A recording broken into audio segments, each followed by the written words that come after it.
राधे राधे बच्चों, आज के इस वीडियो में डिस्कस करने वाले हैं क्लास 10th के एमपी बोर्ड 2024 के सैंपल पेपर को कंप्लीटली। प्यारे बच्चों, इस वीडियो को देखने के बाद आपके जो भी डाउट है वो पूरी तरह से क्लियर हो जाएंगे। और मेरा तो यही सजेशन रहेगा, अगर आपकी तैयारी बहुत ही अच्छी हो चुकी है तो प्रीवियस ईयर्स के जो भी एग्जाम पेपर्स हैं उनको अच्छी तरह से लगा लीजिएगा।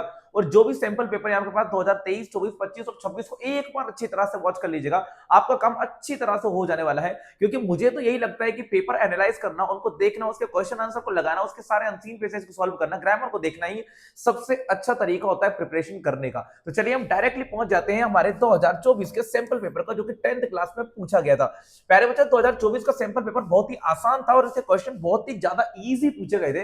अगर आपकी तैयारी बहुत अच्छी है तो मैं श्योर हूं कि आप इन सभी क्वेश्चनों के आंसर आसानी से दे देंगे। कुछ क्वेश्चन मैं आपसे कमेंट सेक्शन में भी पूछूंगा, आप उनके आंसर जरूर दीजिएगा। अगर आप इस वीडियो को देख रहे हैं नए हैं तो प्लीज हमारे चैनल को सब्सक्राइब कर लीजिएगा, क्योंकि यही चीज हमको सबसे ज्यादा मोटिवेट करती है। तो प्यारे बच्चों, मैं आपको डायरेक्टली लेकर जाता हूं सेक्शन नंबर सी के ऊपर, क्योंकि ये मेरा सबसे ज्यादा फेवरेट रहने वाला है और हर बार मैं इसको सबसे ज्यादा बेटर मानता हूं, क्योंकि यही वो सेक्शन होता है जो स्टूडेंट के मार्क्स को या तो कम कर देता है या सबसे ज्यादा बढ़ा देता है। तो प्यारे बच्चों, सेक्शन नंबर सी के ऊपर हम डायरेक्टली आ चुके हैं और इसके कुछ क्वेश्चन को आज हम यहाँ पे डिस्कस करने वाले हैं। बने रहिए मेरे साथ इस मेरी वीडियो में। तो प्यारे बच्चों, सबसे पहले डायरेक्टली हम सॉल्व करते हैं ग्रामर का, जो कि आपको 10 नंबर का एग्जाम में पूछा जाता है और यही सबसे ज्यादा बच्चों को डिफिकल्ट लगता है। प्यारे बच्चों, यहाँ पे लिखा है हरी अप, जल्दी करो, we have not got space time. अब प्यारे बच्चों, ऑप्शन से मैनी, लिटिल और मच। अब आप सोचोगे कि सर इसमें क्या लगाऊं, लिटिल लगा लूं, क्योंकि लिटिल का यूज तो अनकाउंटेबल नाउन के साथ किया जाता है और टाइम को हम नहीं गिन सकते, तो शायद लिटिल आ जाएगा। लेकिन रुक जाओ, यहाँ पे लिटिल का यूज आप नहीं कर सकते, क्योंकि लिटिल का यूज होता तो अनकाउंटेबल नाउन के साथ ही है, लेकिन इसका यूज हम नहीं कर सकते क्योंकि ये अपने आप में खुद ही नेगेटिव होता है। आपको यकीन नहीं है तो मैंने आपको आ लिटिल और लिटिल का यूज करना सिखाया, उसमें मैंने बताया था कि लिटिल का मतलब भी अपने आप में ही नेगेटिव है। लिटिल मतलब कोई चीज बहुत ही ज्यादा कम होना, हद से ज्यादा कम होना, और नेगेटिव सेंटेंस है पहले से, तो आप यहाँ पे लिटिल का यूज तो कर ही नहीं सकते क्योंकि अपने आप में ही नेगेटिव होता है। तो दो ऑप्शन है, मैनी और मच, तो यहाँ पे आप मच लगा सकते हो प्यारे बच्चों, क्योंकि मच का यूज हम अनकाउंटेबल चीजों के साथ, नाउन के साथ कर सकते हैं। Every year thousands of people die of cancer. यहां से आपको ऑफ ही लगाना चाहिए, क्योंकि कैंसर एक डिसीज है और डिसीज को डिस्क्राइब कर रहे हैं, तो यहाँ पे हम ऑफ का यूज करेंगे। कुछ बच्चे यहाँ पे फ्रॉम लगा लेते हैं, मैं जानता हूं गलत हो जाएगा लाल। फ्रॉम का मतलब कुछ बच्चे सोचते हैं कि से होता है, इसलिए फ्रॉम कैंसर आएगा। अरे फ्रॉम कैंसर कोई ऑब्जेक्ट थोड़ी नहीं है जो मुझसे टकरा गया और मैं उससे मर गया। भाई कैंसर तो एक डिसीज है, कैंसर की बीमारी की वजह से इंसान मरता है, तो हम ऑफ का यूज करेंगे ना कि फ्रॉम का। My father is a space teacher, तो यहाँ पे आएगा प्यारे बच्चों रिटायर्ड। सही आंसर आपको भरना है, तो आएगा retired teacher.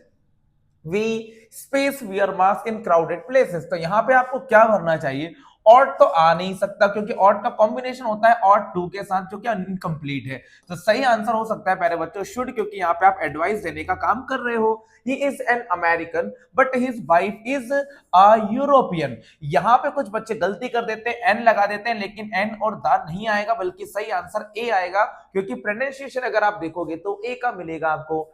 Next question, I am not going to office, मैं ऑफिस नहीं जा रहा हूं क्योंकि मैं बीमार हूं, तो यहां पर हम बिकॉज का यूज करेंगे, क्योंकि बिकॉज का मतलब होता है क्योंकि। आपका आंसर सही है।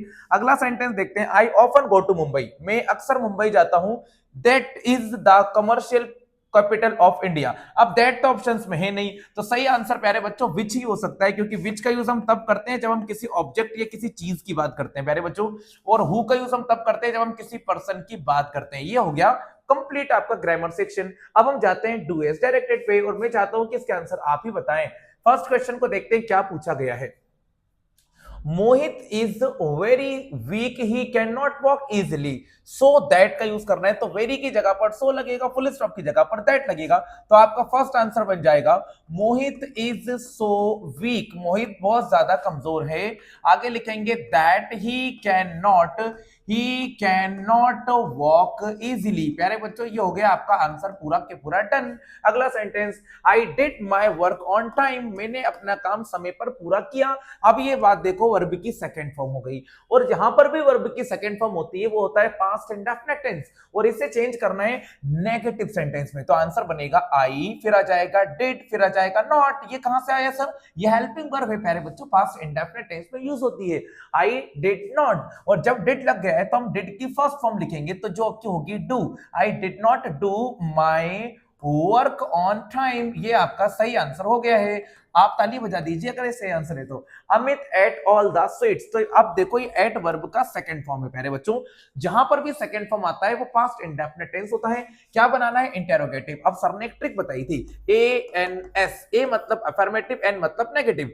सेंटेंस किससे शुरू होते हैं? सब्जेक्ट से, जो कि मैंने आपको अभी करके दिखाया था। अब एक और ट्रिक हमने पढ़ी है प्यारे बच्चों, हबी और हबी। हबी हबी मतलब कि इंटेरोगेटिव सेंटेंस की शुरुआत हेल्पिंग वर्ब से होती है। तो यहाँ पे हमको इंटेरोगेटिव भी बनाना है तो हम हेल्पिंग वर्ब को पहले लिखेंगे। और आपको तो पता ही है जहां पे सेकंड फॉर्म होती है वहां पे हेल्पिंग वर्ब लगती है प्यारे बच्चों, डिड। तो हमारा सेंटेंस स्टार्ट होगा डिड से।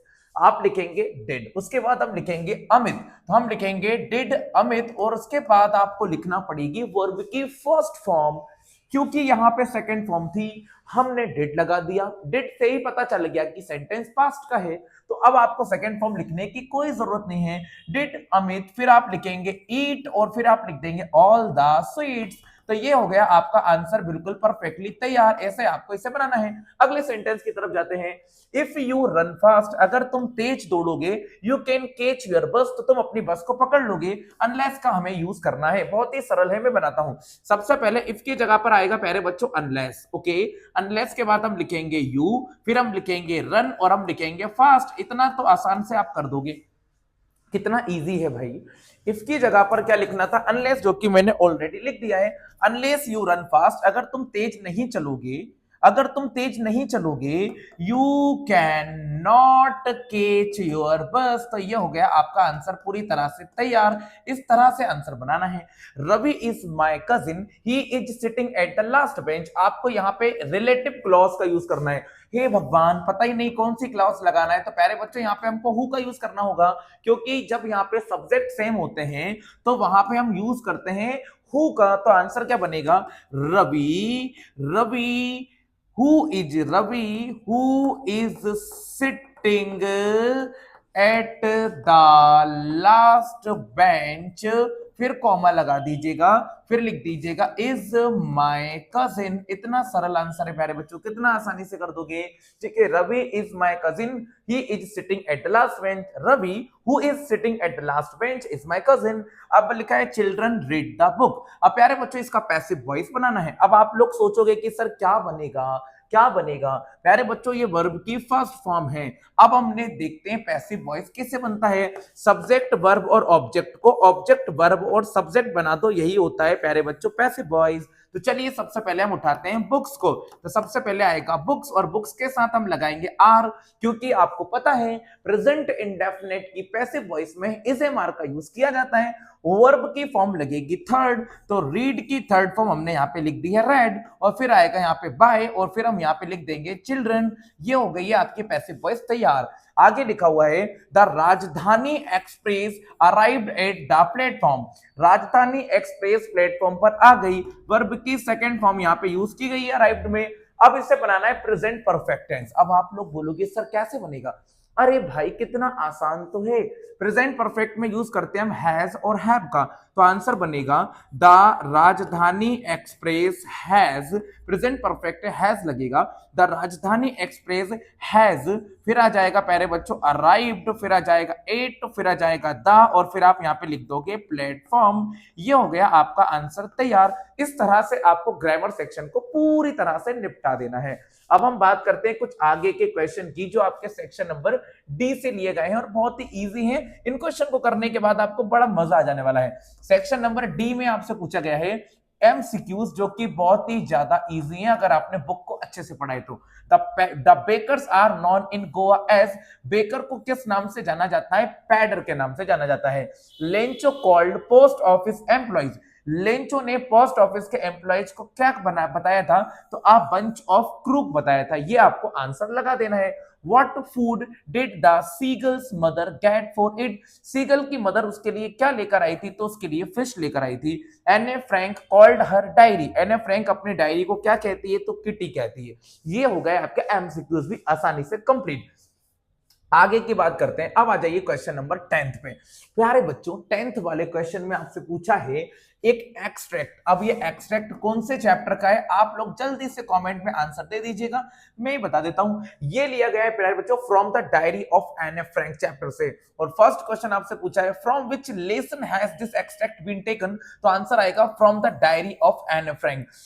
Who is the author of from the diary of Anne Frank, तो आप आंसर लगाएंगे एन फ्रैंक की डायरी इस चैप्टर के राइटर हैं। आगे सुनिएगा ध्यान से, सॉरी सॉरी सॉरी वो तो एक गर्ल है तो वो राइटर है। What did Anne Frank to do to take things off her chest? अब मैं चाहता हूं कि इसका आंसर आप जल्दी से कमेंट कर दीजिएगा ऊपर एक्सट्रैक्ट को पढ़ने के बाद में। चलिए हम जाते हैं नेक्स्ट क्वेश्चन पे। आप जल्दी से बता दीजिएगा कि ये एक्सट्रैक्ट कौन से चैप्टर से लिया गया है, क्योंकि मुझे तो पता ही नहीं है, आप ही बता सकते हो।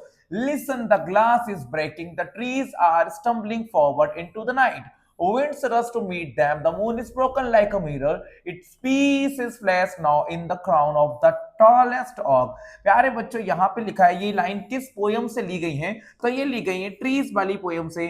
The figure of speech used in the line the moon is broken like a mirror. प्यारे बच्चों यहाँ पर भी लाइक वर्ड का यूज होता है, वहां पे सिमिली का यूज किया जाता है फिगर ऑफ स्पीच में। The opposite of the word forward is, forward का अपोजिट क्या होगा, फॉरवर्ड का मतलब आगे होता है और बैकवर्ड का मतलब पीछे होता है, तो यही इसका अपोजिट होगा। अब बात करते हैं क्वेश्चन आंसर की। तो प्यारे बच्चों, छोटे नन्हे मुन्ने बच्चों, ये जो क्वेश्चन आंसर है वो ऑलरेडी मैंने अपने जो लाइव टेलीकास्ट वाली वीडियोस है, लाइव स्ट्रीमिंग है, उसमें बता चुके हैं, बता दिए हैं। आप चाहो तो उसको देख सकते हो। और अगर आपको इन क्वेश्चंस के रियलिटी में आंसर चाहिए तो आप हमारे पीडीएफ को भी आसानी से टेलीग्राम से गेट कर सकते हो। यहां पर आपको सारे क्वेश्चंस के जो आंसर है वो आसानी से मिल जाने वाले हैं। एक बार टेलीग्राम चैनल पे जाइए, चैनल को सब्सक्राइब कीजिए, उसके बाद इस नोट्स को आसानी से डाउनलोड कर लीजिएगा। आपको वहां से सारे क्वेश्चंस आसानी से मिल जाएंगे। अभी टाइम भी कम है, आपके पास भी और मेरे पास भी, तो ये क्वेश्चन कवर करना थोड़ा सा मुश्किल हो जाएगा, लेकिन हाँ इनमें से कुछ इंपॉर्टेंट क्वेश्चन मैं आपको जरूर बता सकता हूं। जैसे कि 3 नंबर में आपसे बोल सकता हूं मैं, how did Holly's teacher play an important role in changing the course of her life, ये क्वेश्चन जरूर कीजिएगा। What would have happened to Matilda, ये वाला छोड़ दीजिएगा। What is the theme of the poem a tiger in the zoo, जरूर कीजिएगा, ये इंपॉर्टेंट क्वेश्चन है प्यारे बच्चों। उसके बाद मैं आपको बताता हूं कौन सा क्वेश्चन आपको कंप्लीट करना चाहिए। How did Griffin become invisible, ये क्वेश्चन आपको कंप्लीट कर लेना चाहिए। इसके अलावा हम देखते हैं तो आपको करना चाहिए प्यारे बच्चों, आपको कर लेना चाहिए why did the post master send money to Lencho, what did courage mean to Mandela, how did Mister Keesing punish Anne, why was the otter named Maxwell otter. उसके बाद why did not Valli want to make friends with the elderly women. ये question आपको complete कर लेना चाहिए, आपका आसानी से काम हो जाने वाला है। अब बात करते हैं इस पिक्चर राइटिंग की। तो प्यारे बच्चों, पिक्चर राइटिंग का टॉपिक भी मैंने अपनी पहले से ही लाइव टेलीकास्ट वाली वीडियो में कंप्लीट करा लिया है, वहां से आप देख सकते हो। और बात करते हैं प्यारे बच्चों ऐसे की, तो वो भी मैंने आपको पहले से बता दिया, वो भी आप देख सकते हो। एप्लीकेशन आती है आपको बुक बैंक की, तो प्यारे बच्चों बुक बैंक की एप्लीकेशन भी मैंने पढ़ा दी है, आप चाहो तो वहां से जाके देख सकते हो। और अगर आपने नहीं देखी है तो मैं एक बार आपको वो एप्लीकेशन भी दिखा देता हूं। इस तरह से आपको एप्लीकेशन लिख कर आना है बुक बैंक का, कितना आसान है। ये बुक बैंक का एप्लीकेशन हो गया। उसके बाद हम बात करते हैं पिक्चर राइटिंग की ट्रीज वाली। तो प्यारे बच्चों, ट्रीज वाली पिक्चर राइटिंग भी आपके सामने खुली हुई है, ये भी आप यहां से कंप्लीटली देख सकते हो। इसके सॉल्यूशन मैंने पहले से डाल दिए हैं, आपका समय बचाने के लिए मैं इसको ज्यादा एक्सप्लेन नहीं कर रहा हूं। अब बात करते हैं कि कौन से अनसीन पैसेज आपसे पूछे गए हैं और रिपोर्ट राइटिंग। रिपोर्ट राइटिंग का टॉपिक भी मैंने अपनी ऑलरेडी प्लेलिस्ट में कवर कर दिया है, वहां से आप देख सकते हैं। अनसीन पैसेज को हम देख सकते हैं, ये अनसीन पैसेज आपसे पूछे गए थे। मैं चाहता हूं कि इन अनसीन पैसेज को एक बार देख लीजिएगा और इनके आंसर जल्दी से पढ़कर कमेंट सेक्शन में बता दीजिए फर्स्ट वाले अनसीन पैसेज के सारे आंसर। तो प्यारे बच्चों, ये था आपका 2024 का पूरा कंप्लीट पेपर का सॉल्यूशन। वीडियो अच्छा लगे तो प्लीज वीडियो को लाइक कीजिएगा और चैनल को सब्सक्राइब आप जरूर कीजिएगा। मिलते हैं आपसे अगली वीडियो में। जय श्री महाकाल, बाय बाय।